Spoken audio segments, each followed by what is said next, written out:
Ak si stále myslíš, že billboardy ti prinesú klientov, tak prestaň podnikať. Už nie je komunizmus a existuje milióny lepších spôsobov, ako môžeš získavať klientov, ktoré sú 1000-krát efektívnejšie ako billboardy. Ale predtým, ako ti o jednom z nich poviem, ti vysvetlím, prečo billboardy sú ten najkontraproduktívnejší spôsob marketingu. Veľa podnikateľov si myslí, že billboard je tá najlepšia investícia, lebo ich uvidí každý, kto prejde okolo. Čo musí byť tisícky ľudí denne. Takže podľa knihy by mali zaručiť najlepšiu návratnosť investície. Ale opak je pravdou. Áno, možno ich uvidí tisícky ľudí, ale na čo ti to je, keď 90% z nich nemá absolútny záujem o tvoju službu? Takto len zbytočne míňaš peniaze.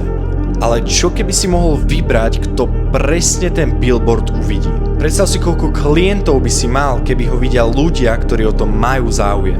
A presne toto dokážeš s Google alebo Facebook reklamami. Presne tam dokážeš cieliť svoje reklamy, aby sa ukazovali ľuďom, ktorí majú o to záujem. A majú potenciál, že nakúpia. A nie náhodným okoloidúcim, ktorí o tvoju službu nemajú žiaden záujem. Takto získaš viac klientov, minieš menej peňazí a návratnosť na investície bude v desiatkách tisíc eur. Ako napríklad tento hotel, ktorý dal do reklám 1000 eur a vrátilo sa mu 10. Ak chceš vedieť, ako získavať klientov, tak mi hoď follow.